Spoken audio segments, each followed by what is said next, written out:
écoutez, mais pourquoi aurais-je envie de tout lâcher? Si j'avais voulu tout lâcher, on n'aurait pas eu le multipartisme en Côte d'Ivoire. Des années, au moins 30 ans, pour qu'on ait, chacun ait le droit de s'exprimer ici, pour que les gens aient le droit de créer des journaux. Je n'ai pas tout lâché en ce moment-là. Et vous n'avez pas... Et en ce moment-là, j'étais très fragile, puisque j'étais quasiment un inconnu. Mais vous ne craignez pas, Président, que en vous incrustant, en réclamant la vérité des urnes, en réclamant qu'on recompte les bulletins, vous ayez laissé passer le temps d'une solution pacifique et que ça se termine très mal, tout ça? Qu'il n'y ait plus de solution? Monsieur, s'il vous plaît, oui. Quand il y a deux protagonistes à la fin d'une élection qui se contestent mutuellement le résultat, et qu'il y en a un qui dit recomptons les bulletins ou bien suivons la voie constitutionnelle, et qu'il y en a l'autre qui prépare une armée pour venir attaquer. Qui est celui qui laisse passer le temps de la paix? Et vous ne pensez pas que l'histoire jugera? Ah si, elle jugera.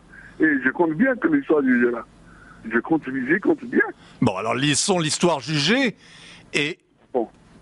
Si votre départ conditionne la fin des combats, est-ce que ça vaut pas le coup de songer à partir tête haute? Si il est... Non, n'ajoutez pas tête haute, parce que si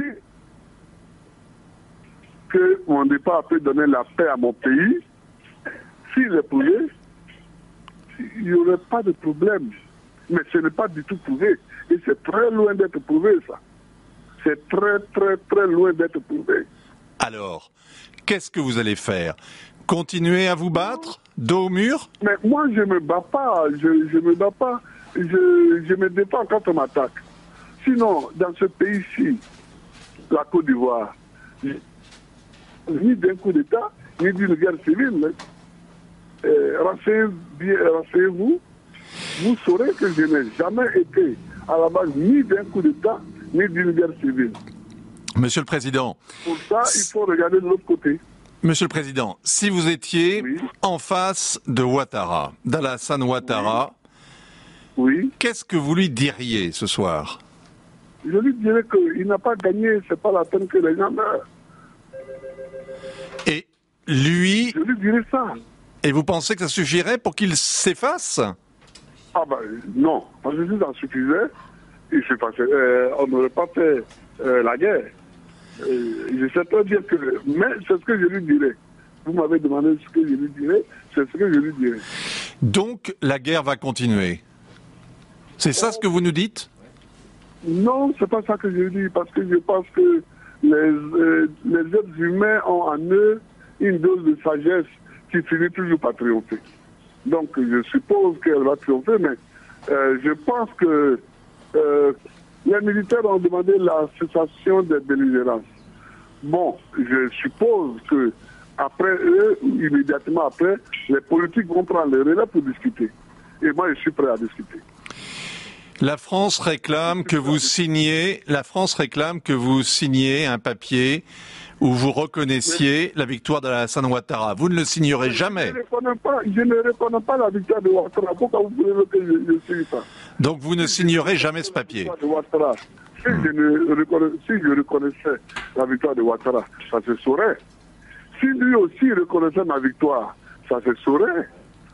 Pourquoi voulez-vous qu'au Bénin, au Tchad, au Burkina Faso, en Guinée, etc., les conseils constitutionnels proclament les résultats qui sont acceptés par le monde entier? Et puis en Côte d'Ivoire, les conseils constitutionnels proclament les résultats que les gens ne veulent pas accepter. Pourquoi, selon vous? Pourquoi? Est-ce que ça veut dire que vous allez préférer... Non, mais je vous ai posé une question. Mais je ne sais pas quoi vous répondre, Monsieur le Président.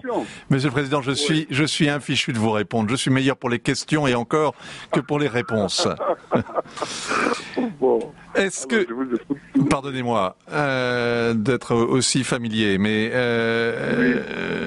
j'imagine que vous vivez des moments extrêmement durs. Vous êtes, qu'est-ce qui vous fait tenir? Comment vous tenez sous cette pression? Oh, mais la recherche de la vérité, je trouve absolument ahurissant que la vie d'un pays, la vie d'une nation entière, se joue sur des coups de dés ou des coups de poker dans des capitales étrangères. Des gens se lèvent, disent n'importe quoi qui n'a rien à voir avec la réalité. Ce n'est pas sage pour la gouvernance mondiale. Et ce n'est pas sage que les pays puissants. Que les pays puissants aient ces positions-là quand il s'agit de pays plus pauvres et plus faibles. On vous sait croyant. Oui. Et on imagine que vous avez de la peine pour tous ces morts et tous ces blessés de ces derniers jours. Beaucoup de peine. Beaucoup. Et je sors même d'un culte là. Pardon? J'ai dit, je sors même d'un culte là. Oui. Si ça peut vous aider, oui. Je sors d'un culte pour prier justement pour que la sagesse habite les uns et les autres et qu'on s'asseye et qu'on discute. Un de mes slogans en Côte d'Ivoire, c'est justement asseyons-nous et discutons. C'est un de mes slogans. Et si vous demandez à des Ivoiriens, ils vous le diront. Mais on ne veut pas s'asseoir parce qu'on compte sur des forces armées étrangères. On compte, mais personne ne peut prendre le pouvoir comme ça. Même si quelqu'un prend le pouvoir comme ça va durer combien de temps? J'ai l'impression, Monsieur le Président, que personne ne pourra vous convaincre. Non, mais écoutez, moi je suis en Côte d'Ivoire. J'ai fait la politique depuis que j'ai l'âge de 18 ans.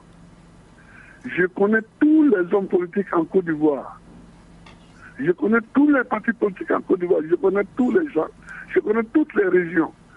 Alors, j'ai une position et personne ne veut m'écouter. On ne veut même pas écouter le Conseil constitutionnel. Alors, si on ne veut pas écouter les institutions que notre Constitution en fait mettre en place, où allons-nous? C'est ça qui est bon. Au-delà du simple résultat d'une élection ponctuelle. C'est ça la question. Où allons-nous? Vous campez sur votre bon droit. Vous campez sur la victoire que vous estimez avoir remportée et qui vous a été reconnue. Mais bon, maintenant, on est dans une autre situation. Oui, mais écoutez, bon. On prend le problème à la racine. Oui, mais si on veut régler le problème.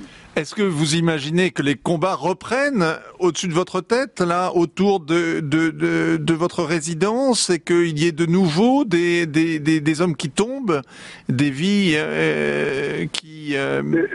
Écoutez, alors si c'est ça l'argument essentiel de mes adversaires, c'est un mauvais argument. Oh oui, c'est un mauvais argument. Si c'est ça l'argument essentiel, c'est-à-dire que bon, c'est-à-dire on fait la guerre et on dit bon, comme il y a des morts, c'est pas ça. C'est qui a gagné les élections. C'est ça la question essentielle. Et si on ne répond pas à cette question, qu'on dit oui, comme il y a des morts, retirez-vous, évidemment, on peut le dire aussi à nous deux. Parce que comme il y a des morts, retirez-vous, il serait plus sage même de le dire à nous deux. Est-ce que vous comprenez? Je comprends ce que vous dites. Ça, on prendrait deux hommes, d'autres candidats pour lesquels il n'y a pas encore eu de mort, et puis bon. Est-ce que je me trompe si je dis... On ne peut pas dire comme il y a des morts, toi, retire-toi, et puis laisse l'autre. Pourquoi? Est-ce que vous pensez que les forces de rebelles, les anciens rebelles, ont commis des crimes de guerre? Oh, mais je n'en suis pas là. Moi, j'espère prendre 2 lois d'amnistie pour eux. Donc, moi, je ne suis pas à culpabiliser un tel. Non, on m'a dit, pour avoir la paix, il faut prendre des lois d'amnistie. Je les ai fait. J'ai fait des projets de loi je les ai présentés au Parlement qui les a votés. Donc je ne le regrette pas du tout, parce que nous avons eu quand même 3 ou 4 ans de paix relative sous ces lois-là. Bon, donc je ne le regrette pas. Mais je ne suis pas là pour accuser quelqu'un. J'ai dit que si on veut régler un problème, si on veut nous aider, nous Ivoiriens, à régler notre problème, il faut qu'on nous aide à trouver qui a gagné les élections. C'est ça que je dis. Ce n'est pas en venant nous bombarder, en venant bombarder un peuple. Et si je vous dis, Président Gbagbo, si je vous dis que c'est trop tard? Ah, si vous dites que c'est trop tard, bon, c'est trop tard. Ce sera trop tard, non pas seulement pour moi, mais pour toute la Côte d'Ivoire. Pour toute la Côte d'Ivoire. Mais sachez seulement que dès le premier jour de la contestation, dès le 29 novembre ou au début du mois de décembre, j'ai dit reconnaissons les voix. J'ai dit suivons la voie de la Constitution. Mais depuis, toutes sortes de pays ont reconnu la victoire d'Alassane Ouattara. Donc là, on tourne en rond. Vous dites que beaucoup de pays ont reconnu depuis la victoire d'Alassane Ouattara. Oui, c'est-à-dire que beaucoup de pays ont dit que Ouattara est le nouveau président. C'est différent de reconnaître la victoire. Ah. Or, pour reconnaître la victoire, c'est le Conseil constitutionnel seul qui le proclame. Or, c'est juste celui que le Conseil constitutionnel a proclamé vainqueur. Les autres, ils ont dit que Ouattara est le nouveau président. C'est tout à fait différent. Très bien. Merci, Monsieur le Président, d'avoir accepté de nous parler, de parler ainsi aux Français. On va donner la plus large écho à vos déclarations. J'aurais vous poser une dernière question toutefois. Oui. Elle est un peu indiscrète, elle est un peu intime, mais est-ce que vous êtes prêt à mourir? Oh, je crois que un homme qui vit et qui ne pense pas à la mort ne vit pas. Et puis, moi je ne suis pas un kamikaze. J'aime la vie. J'aime la vie.